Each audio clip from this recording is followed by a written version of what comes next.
अस्सलाम वालेकुम। कहिड़ा हाल आहिनि? उमेद तव्हां सभई ठीकु हूंदा।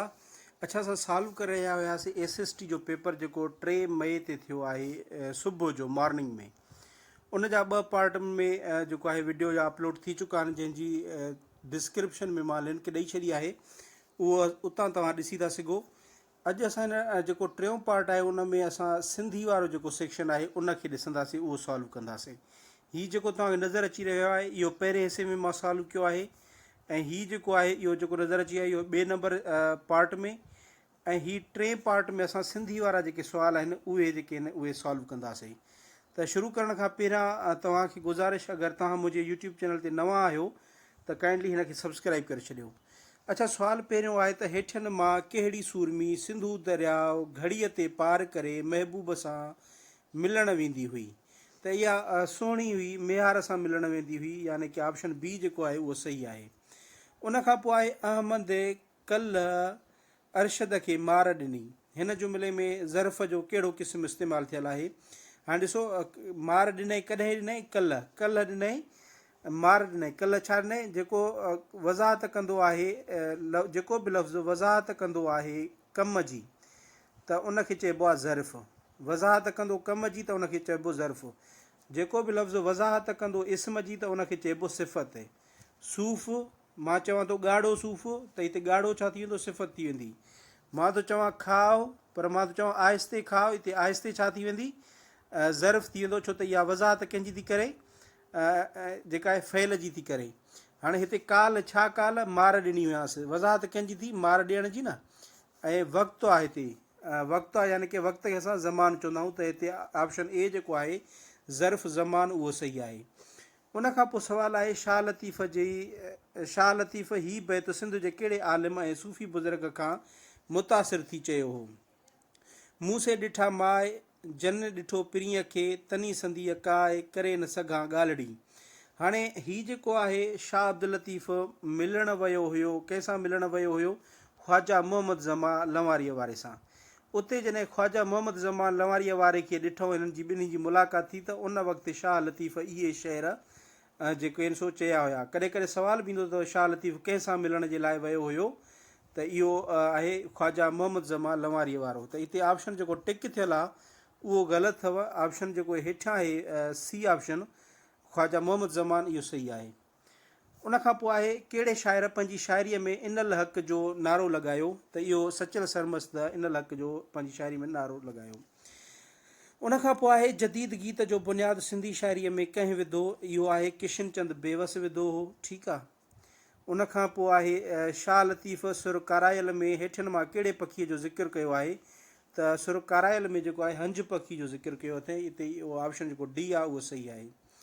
उनखां पोइ आहे नूरी मोहाणी जो मुर्शिद जो नालो छा हो? इन जो जेको नालो हुयो उहो हो, हे जेको ऑप्शन डी थो अचे हूंदड़ो फ़क़ीर, उहो हूंदड़ो शाह हुनजो नालो हुयो, हूंदड़ शाह। ठीकु आहे। हिते ऑप्शन इहो डी जेको आहे उहो सही आहे।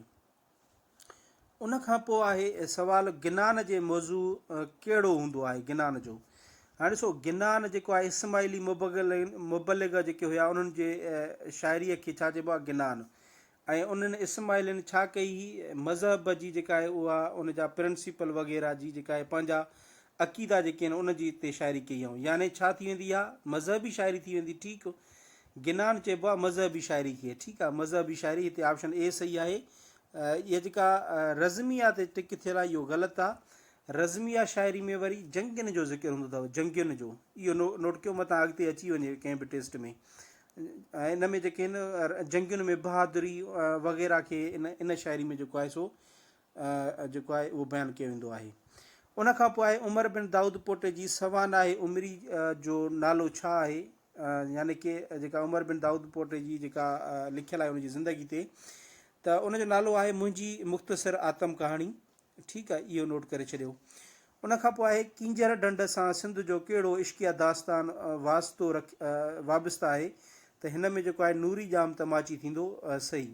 हाणे हिकिड़ी अंदाज़ो त तव्हां लॻायो, तारीख़नि खां शुरू थिया आहिनि 2 तारीख़ खां पेपर, ॿिनि जेके शुरू वारा 2 पेपर हुआ कहिड़ो पेपर कढियो हुयऊं, ऐं इवनिंग वारो पेपर तव्हां ॾिसो SPSC कहिड़ो कढियो, इंतिहाई टफ जेकॾहिं उन जा तव्हां 10 सुवाल पढ़ो त को मुश्किल सां के 2 सुवाल हूंदा जेके तव्हांखे उन मां ईंदा हुजनि जेकॾहिं हक़ीक़त कजे त। ऐं हिन मां ॾिसो त तक़रीबन को हिन में को कहिड़ो ॾुखियो आहे सुवालु, मूंखे त नथो लॻे त को हिन में को अहिड़ो को ॾुखियो ॾिनो अथऊं। सभई इज़ी ॾिना अथऊं। हीअ SPSC ख़बर न आहे त अलाए कीअं थी ठाहे ऐं कहिड़ो जेको आहे सो उहो ज़हन में रखी करे छा थी ठाहे। माना कंहिं शिफ्ट में इंतिहाई हद क़िस्म जा जेके आहिनि सो मुख़्तलिफ़ ॾुखिया। हाणे लाड़काणे में जेका आहे सिंध मुस्लिम लीग जी कॉन्फ्रेंस, इहा तव्हां पहिरियां त किताबनि में त मैंशन कयो सिंध पब्लिक सर्विस कमीशन वारो, तव्हां सिंध टेक्स्ट बुक बोर्ड जे कंहिं किताबनि में इहो ॼाणायो त सही न त शागिर्द उनखे पढ़े त लाड़काणे में कहिड़ी तारीख़ ते। बाक़ी किताबनि में आहे कोन, ईअं बसि हणी था छॾनि, या शहर जूं 2 सिटूं खणी करे चवनि था त इहो शाइरी कंहिंजी आहे। हाणे इहो को तुक कोन थो ठहे हिकिड़ो जेको आहे इहो शागिर्दनि सां सरासर ज़ुल्म आहे ऐं SPSC खे खपे त अहिड़ा ज़ुल्म न करे। वेल छा थो करे सघिजे, बसि इहो ई ॻाल्हाए थो सघिजे। ऐं जेकॾहिं तव्हां हीउ पेपर ॾिसो जेको पाकिस्तान स्टडी वारो आहे, वरी बि हे सही आहे, पर कल्ह जेको पेपर थियो आहे 2 तारीख़ ते शाम जो इवनिंग जो, उहो ॾाढो ॾुखियो हुयो, इंतिहाई ॾुखियो हुयो। ख़ैर जेको हाणे छा थो ॻाल्हाए सघिजे। बहरहाल वीडियो ॾिसण जे लाइ तव्हांजी वॾी महिरबानी। अलाह तव्हांखे ख़ुशि रखे ऐं ख़ुदा तव्हांखे सुठे नंबर सां जेको आहे कामयाबी अता करे। Thank you so much. अल्लाह हाफ़िज़।